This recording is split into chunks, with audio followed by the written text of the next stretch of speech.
Now, so let's assume you see a house and you think, yes, I'd really like this. I would like to make an offer. What is the process of making an offer for a house? This is normally done by the agents, by the real estate agencies that they are negotiating with the offers. Like I said, with a holding deposit already at the escrow account or not, then the brokers convey the offer to the vendors, and they establish, they start up a discussion about the price and time frame. Time frame is important sometimes because it's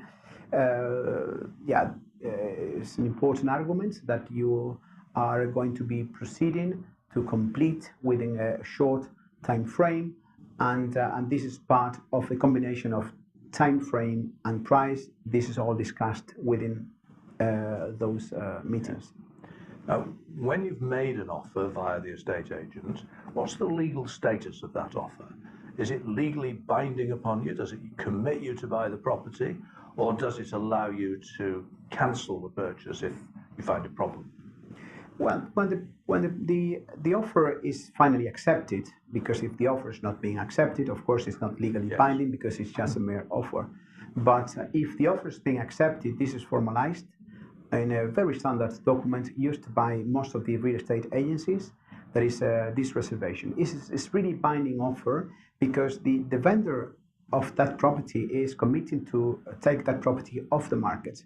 And that really means the cancellation of a potential appointment that was about to be happening tomorrow, and the cancellation of a telephone call that was about to happen next week.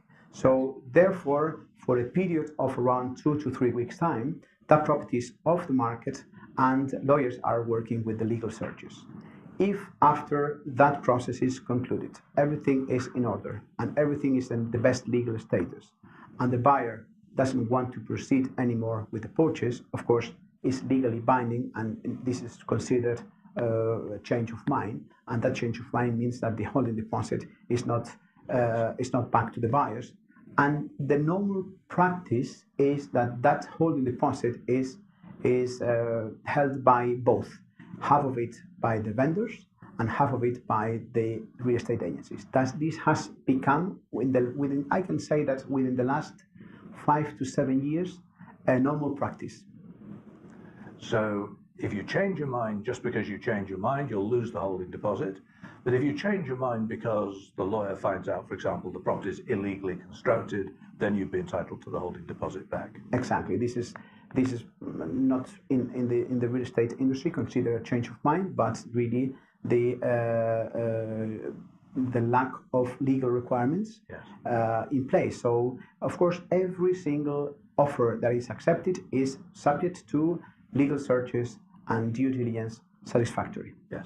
You can also include, and typically you can find a chapter at every reservation for special conditions. At the special conditions, you can include other things that have to be fully met in order to proceed and to be legal binding. So legal searches are all correct and subject to repair the pergola of the terrace. Yes. So if you, in 3 weeks' time, you see that legal searches are correct, but that pergola is not being fixed by the vendors, of course the deposit is again refunded to the buyer, because this is one of the special conditions that you submit the validity of the contract to. Or subject to a condition that says this is conditional upon the bank giving me a mortgage of 100,000 euros on this property. Correct. Which is something that is done in many cases. I have to say as well in this respect that because at the end of the day the vendor doesn't know how successful is going to be the application of that mortgage. So it's risky from his point. Yes, because if the mortgage is not approved, therefore they don't have any deal, and they haven't really confirmed any appointment with any potential buyer within 1, 2, or 3 weeks' time. What sellers typically request in this case is that the period to confirm whether your mortgage is going to be approved or not is not months, but only a few weeks. When you have made your offer, in Spain, do you have any automatic legal right to cancel the agreement you've made within a certain period of time? In some countries you do. For example, there's a 10-day or a 14-day legal cooling off period. But that doesn't exist in Spain, as I understand it. No, it doesn't. So once you've made the offer, it's legally binding upon you, and unless there's something that the lawyer discovers that's wrong with the property, wrong with the contract, you will lose your deposit if you don't go ahead. If you change your mind, yes.